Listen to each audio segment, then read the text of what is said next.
So I'm delighted to say joining us once again on the We Are West Ham podcast for this week's Claret Blue View with Will Pugh. It is Reece Bayliss, Reece formerly of the We Are West Ham podcast, of course, and frontman and big dog at WHU Legends XI Prints. If you haven't seen him on social media already, I don't know where you've been. You must have been living under a rock.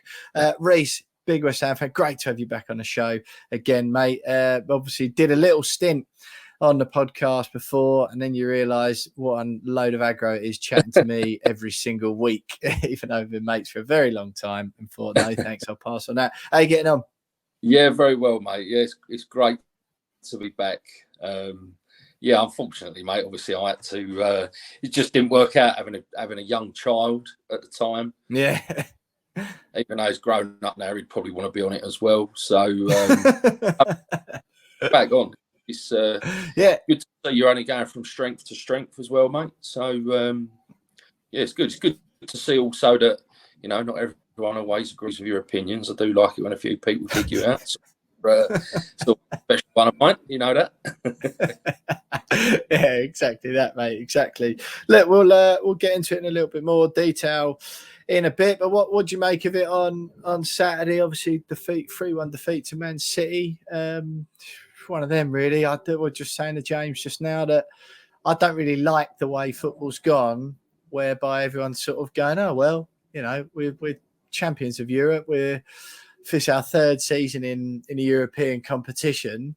We're a decent Premier League side, and we're at the stage now with football where you, at home to the last season's Premier League champions, you lose and you just shrug and go, oh, well, never mind, that's just the way it is. I just don't like the idea. People bang on about how competitive the Premier League is, but if you're writing off 4 or 5 games a season, 2 against City, probably 2 against Liverpool, I don't know. I just don't sort of think I don't really like that idea, but that just seems to be what everyone's done because we didn't get humped 5-1. It's like, oh, that's a positive. Yeah, I mean, you know, I was reading a lot on social media in the build up to Saturday.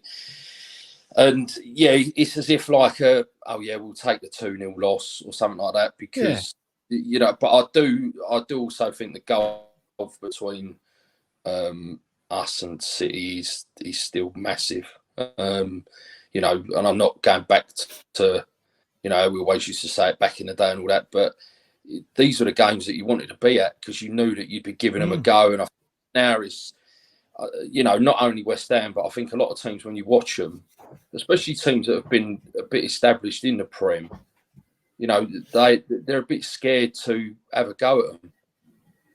Do you know? Yeah, it's a goal difference management exercise, isn't it? Yeah, exactly. Yeah, 100%. You know, I know we have had some results against City at home where, you know, certainly in the league that they've hammered us, but, you know, I do also think it'd be nice for, you know, on a Saturday 3:00, you know, sun was shining. You know, we're taking a lead. Less, you know, and I do think we played. I do think we played well. I was a bit, you know, that I thought we might set up and just let them have loads of the ball, and you know, which obviously they will do anyway. But you know, I'd rather get beat 3-2 than lose 2-0 and everyone come out and you'd be right and going, well, yeah, we didn't expect to win it, but you know, they're the games that you want to see us win. I know we've got Sheffield United in weeks at home, and in the greater scheme of things, they're the games that, you know, the bread and butter. But City at home, you know, we've got nothing to lose. We've had a fantastic start to the season, so you know, let's maybe play 2 up front. You know, let's go for it, sort of thing. But do you think this? You know what I'm saying? I sort of do. This is a little bit where I sort of have an issue. You know, lots of West Ham fans, I know you're not one of these, but lots of West Ham fans I've seen afterwards, like, you know, screaming, oh, go toe-to-toe with him, classic Moyes, he's such a coward, so defensive, da-da-da. And you sort of say then, you'd rather lose 3-2 than 3-1 like we did.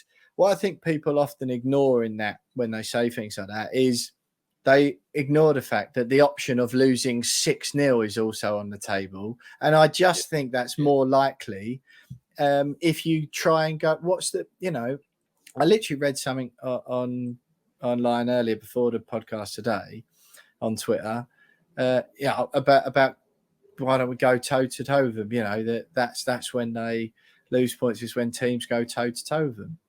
If you're trying to do what Manchester City do and just going head to head with Man City at doing the thing they're best at, you're not only going to lose, you are going to get humped. I mean, we've seen it at West Ham, haven't we, the last few seasons against them. We've had some real hidings by Man City, at home particularly.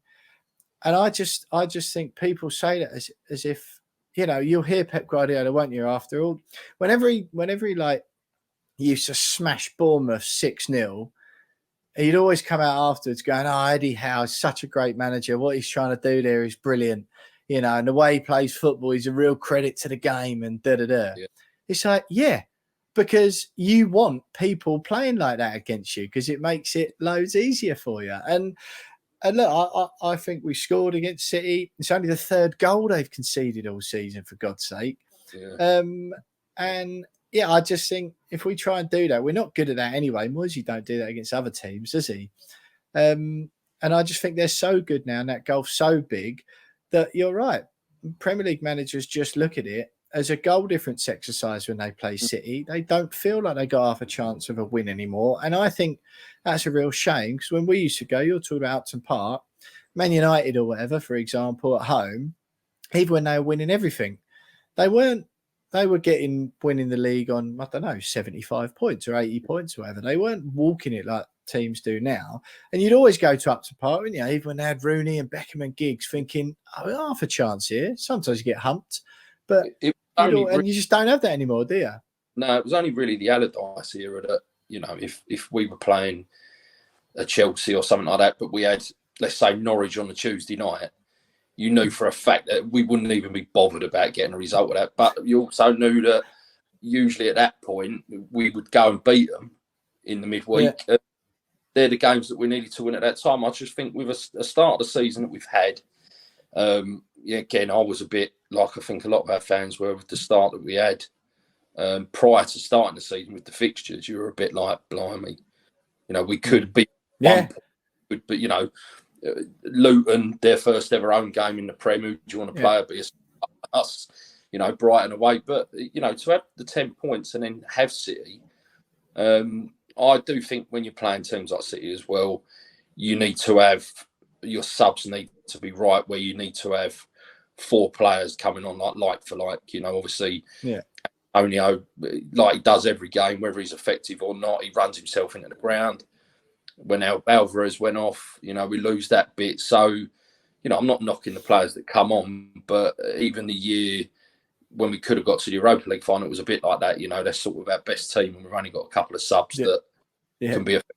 Whereas City can bring on 5 players that are worth 150 million, probably more than that. Yeah. You know, I'm a bit of a. Sometimes it's just like, oh, well, we'll lose if we can keep it under 3 or 4. Everyone's happy. City fans are happy. You know, West Ham fans are happy because you haven't been given an hiding. But yeah, sometimes I do.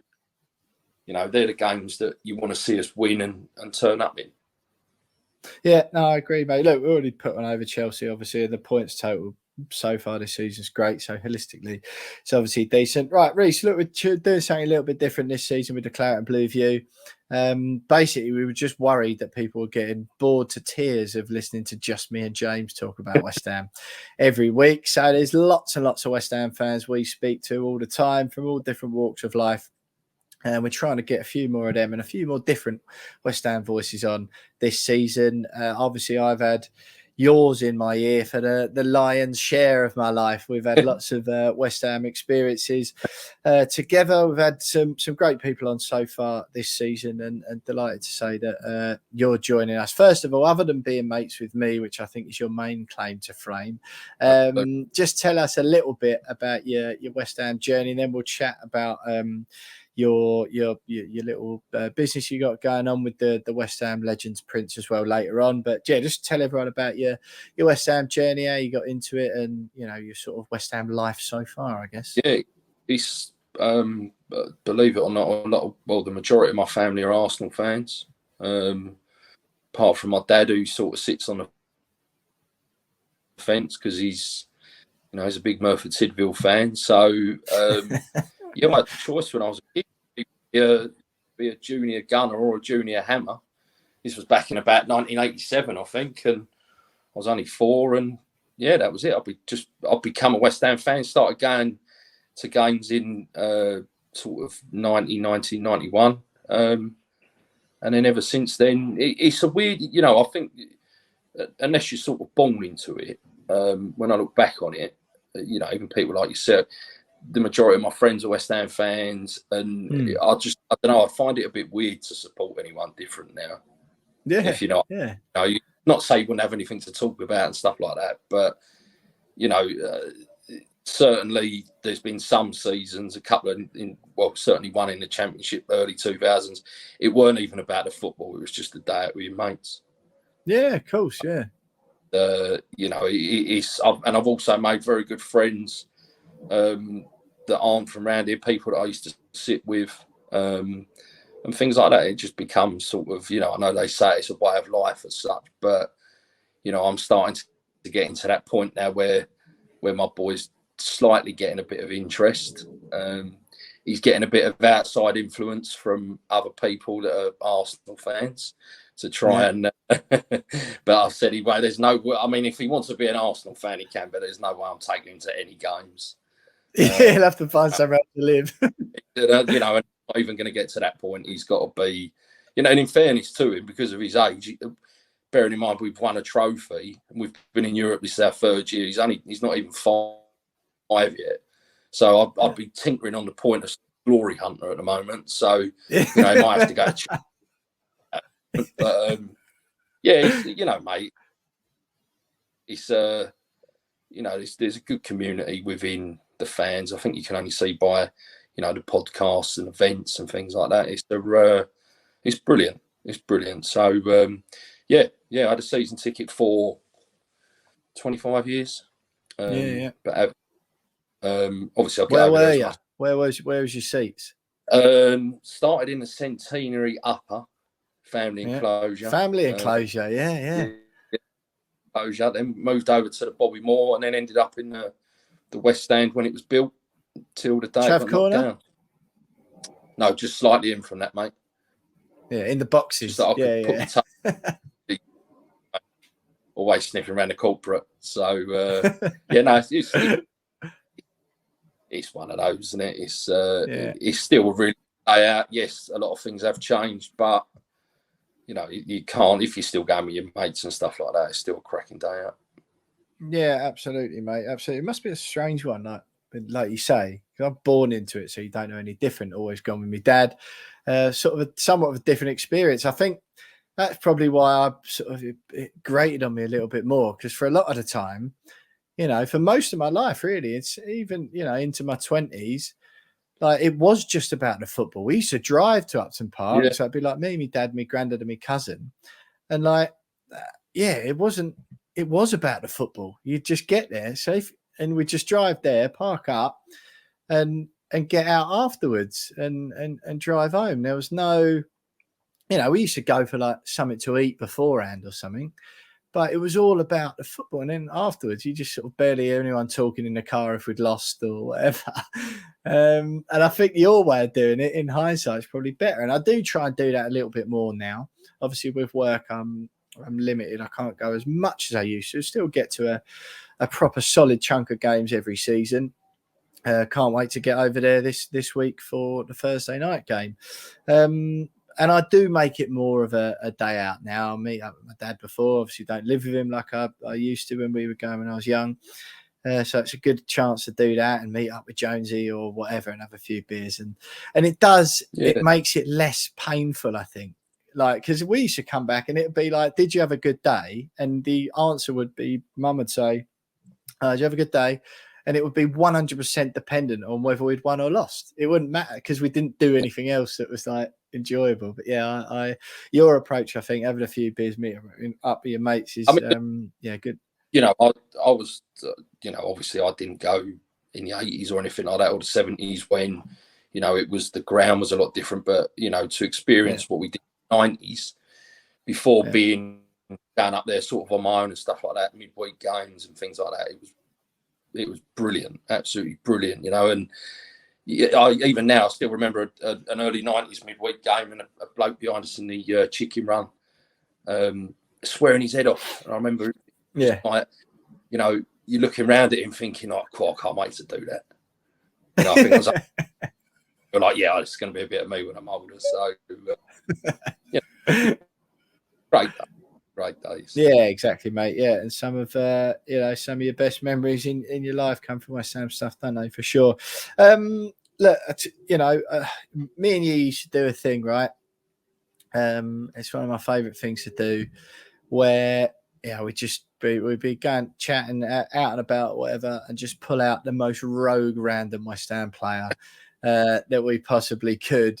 Yeah, we've sort of had a laugh about that for many a year now, chatting about Matthew Kilgallen or Nigel Quasi or any other rogue hammer from you know, amongst all the myriad of crap players we've had over the years. And that, you know, you love West Ham as much as I do, as much as loads of the listeners do. That comes out anytime anyone speaks to you, and I know you're sort of a popular guy among the Hammers fan base. You've sort of turned in that love of rogue players and nostalgia, which so many of us fans have got, into a sort of little side hustle, little business venture. I see you're representing Printech at the moment, a company you currently work for, on the old shirt logo there. But yeah, you're front and center main man in WHU Legends XI. Tell us a little bit about that, how it come about, what you do at the moment.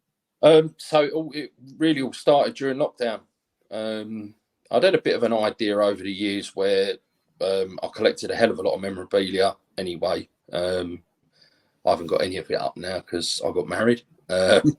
So yeah, I always done a thing of that. I wanted to pick my sort of best 11 players that I ever saw play for West Ham,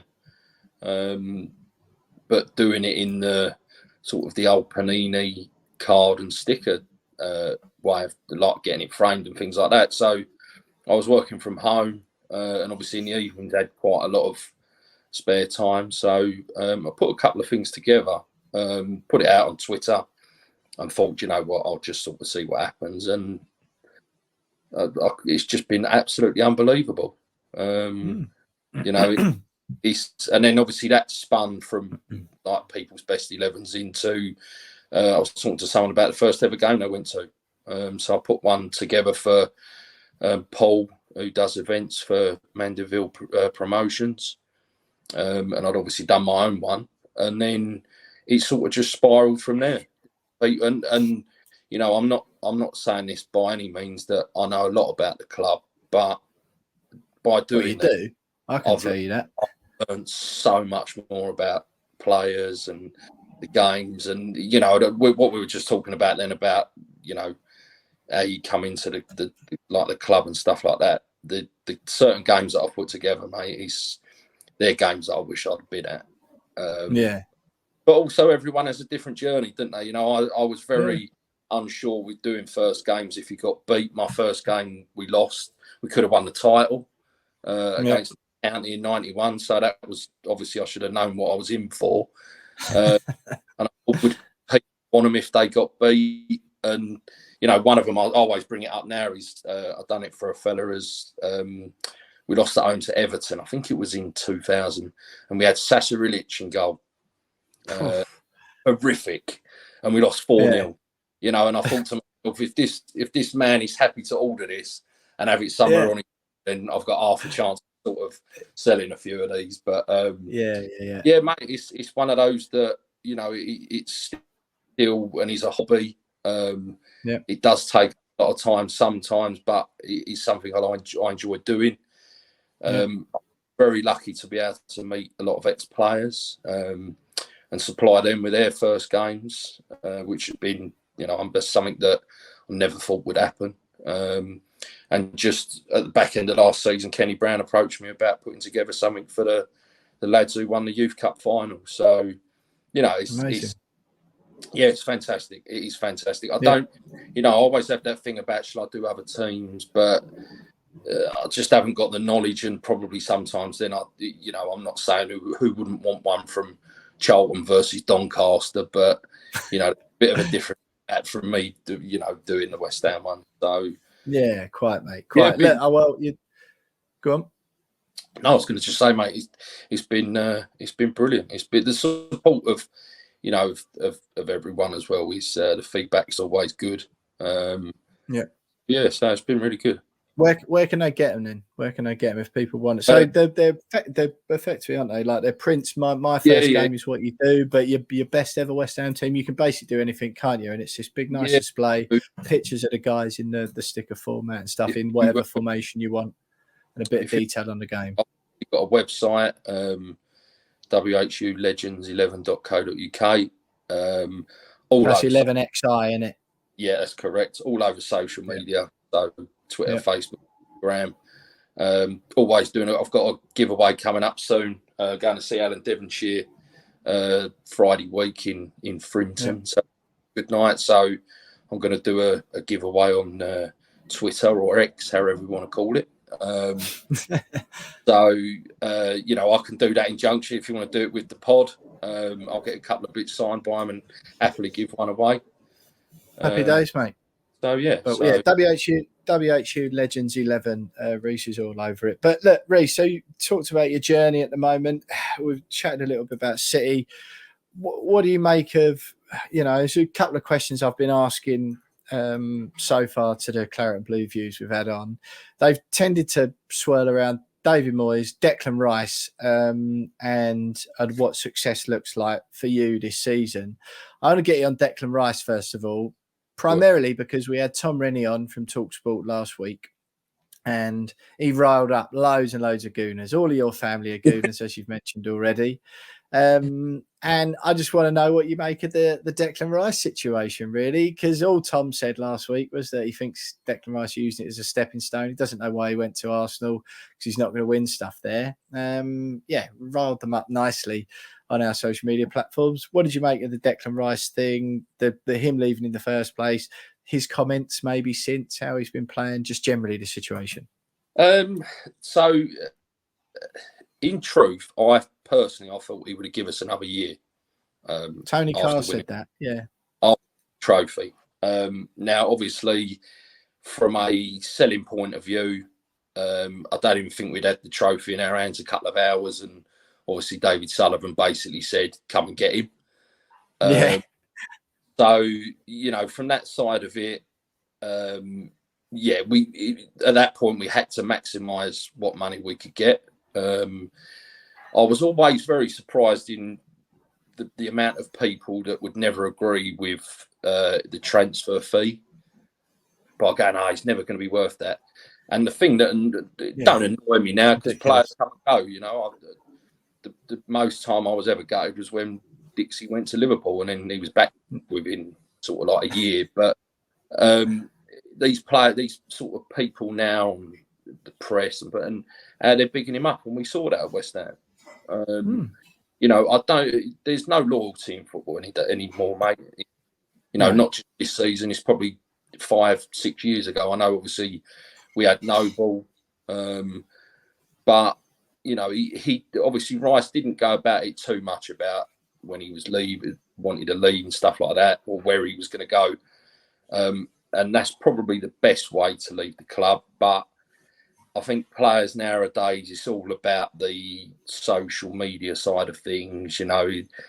They're doing a lot more promo stuff and things like that. So whether they want to do it or not, they're pushed into, like pulling a badge and all that sort of stuff. Yeah. So, will I boo him when he comes to West Ham? Absolutely. Will ya? Depends if we're winning. But I personally don't think these players nowadays will be at clubs for more than 2 or 3 years. I think they'll all be going to Europe, and I think they'll just, because of the money involved in it.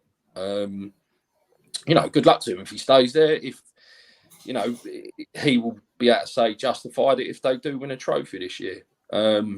If Man City were ever interested in him, then I'm very surprised he didn't go there. But it's just that thing. It's just that thing for me is now where he's getting bigged up so much about this saying how good he is. We see that at West Ham. He had a bit of period before the World Cup, when our results weren't going well, but we've seen that there. So, I think any fan that's been watching us for the last, 20, 30, 40 years, we know we're not the calibre of that player. The same as Pay. You look back on that, and I was gutted when he left, but realistically, after that first season, we probably should have sold him. It's my out of all of it, and what we seem to have done right at the moment is who you replace him with, and we've spent the money well. So, if we'd sold him, and that year we had where we bought him bloody Zaza and Ashley Fletcher and Arbeloa and all them sort of players, Torre, and you'd go, hang on a minute, but we've spent it right. So, as far as I'm concerned, he was brilliant for West Ham. Good luck to him now, but that's gone for me now. What do you think of him picking Arsenal? Personally, I think if Chelsea weren't going through the whatever they're doing, buying a billion players and that, I think he would have gone to Chelsea. I do think if Tuchel had stayed there, I think he probably would have gone to Chelsea. Whether that's any or anything like that, but maybe he likes London. I don't know. I just, my brother don't say too much about it because I'll always bring up the old first team, last team at Ivory, first team at Emirates, whatever he says to me about Arsenal players. So, he's. Is he going to win the league or the Champions League there? I don't think so. Certainly not the league, I don't think. I think they've had, like last year was their best chance to win it. That's the thing. Teams are going to be better every year. I might be wrong, mate. I might be wrong. But, it depends how far they go in the Champions League. They haven't been in it for that long. That forming that might then start taking over the league. It's like we done it with the Europa, didn't we? We pretty much wrote off the back end of that season where I think if we got a couple of balls in, we probably would have won it. Yeah, no, I totally agree with you, mate. Totally agree. And what do you make of Moisey? Obviously, it's annoying me. I was umming and ahhing about whether to actually ask the question because I'm annoyed that it still is a question because I think it's ridiculous given what he's done over the past few years. And look how we started the season. I think it's obvious that last season's just going to look like a blip. He's got his own team now. I think Declan Rice had got too big for Moisey and the club, and he was having to sort of build and accommodate everything around him. But Moisey's big fish again, isn't he? All right, Bowen's our best player, but there's no superstars in that team, as there were with Declan Rice. Moisey's big fish again, and I think that pays dividends when he's running things and he's the big dog and the team's most important. You see how we've started this year. He's signed really well. So it annoys me anyway, but I know you're a little bit less pro Moyes than I am. So I thought it's only fair to give you the chance to say what you've got to say about him. Yeah, I know again, mate, there are people that have said both. And personally, it's going to sound ridiculous because, yes, we did win a trophy last year. And, I'm 40 years old and I've never seen it in my lifetime. But I still would have shook hands with him at the end of the season and just said thank you very much. And Rice was going to go and then just start a new era at the club. Yes, at the moment I'm eating my words, but I don't know. I just never feel like in-game management with him, substitutions. And I'm not someone that sits there and picks on it and goes, "Oh, you shouldn't be doing this." But I feel that. Yeah, I don't know, but it's a results business, isn't it? He would sit next to me now. He'd say, "Well, yeah, we got 10 points from the first 5 games. Like, what else do you want?" Yeah. So, yeah, definitely. Last season, I personally would have got rid of him when the World Cup started. But yeah, it would have been that who we would have got, and that is that. There is that, isn't there? Yeah. Look how that's going. What's that? I said I probably would have had Sean Dyche, but or Potter, and look at look how that's going. Yeah. So I'm probably the last person to comment on it, mate. Yeah, fair enough, mate. Fair enough. Look, I still obviously love it to bits, but yeah, I do think there is an element of what else would you have got, and there's no saying that you don't end up with someone far worse than that. And look, Paolo Di Canio gave him his endorsement at the event I went to on Friday night, and if it's good enough for Paolo, it will always be good enough for me. That is for sure. That is for sure, mate. Look, one more before we let you go, Reece. Really great having you on the show this week. What does success look like for you this season? Then we're in the Europa League again. That kicks off Thursday night back at Pola. Really looking forward to that. And then we're doing well in the league so far. What do you think a good season looks like? After last, I'd love us to push on in like the FA Cup, mate. You know, I think after winning it's just luck of a draw, though, isn't it? Yeah. I just, obviously I was there in 06, but, for me, even with the Europa League, yes, you get in the Champions League, so it's probably going to be sort of, I'm going to contradict myself as I say it, but I'd love to see us win the FA Cup, mate. Absolutely love to see it. But yeah, I mean, hopefully with the start we've had, it will enable us to be able to sort of hopefully not have to put too much pressure on us in certain European games. I'm one out. Really, if your best team's available, you've got to play it every game. But I do understand with squad sizes and injuries and things not like that. Not the case anymore, is it? Yeah. Not the case. So I would start well Thursday, put a good side out Thursday, and then just see where it takes us. I'd like to say maybe top eight, Europa run, and let's bring home that bloody FA Cup. Fair enough, mate. Fair enough. Look, it's absolutely brilliant having you back on the show, Reece. We always love hearing from you. Obviously, all your views. West Ham, you going Thursday? No, I'm not at the moment, mate. I think all right, mate. Working. Yeah, fair enough. Well, look. It's great having you back on the show, Reece. Like I said already, if you don't already follow Reece himself on social media, where can people find your personal social media platforms, mate? And then give a shout out again to if they want to get involved with all the amazing prints that you put together for people, bespoke pieces. But yeah, personal and professional Twitter accounts, and then we'll let you go. Yeah, so I'm at Reece WHU 83. Is on my standard Twitter. That's just usually ramblings about players out and things like that. And Noise out, Wilbur out, Dishing. And then my the Prince one is at WHU _ Legends 11. Excellent stuff. Well, Reece Bayliss there, lifelong West Ham United fan, did it despite pressure from all his family to support Arsenal. Never a bigger hammer you will find than Reece. So yeah, go and have a look as well if you don't already know about it. It is WHU Legends 11 Prints. They are superb. You can do first game stuff, bespoke games of your best ever West Ham 11, whatever you fancy. Get in touch with Reece, and is almost certain that he'll be able to do it.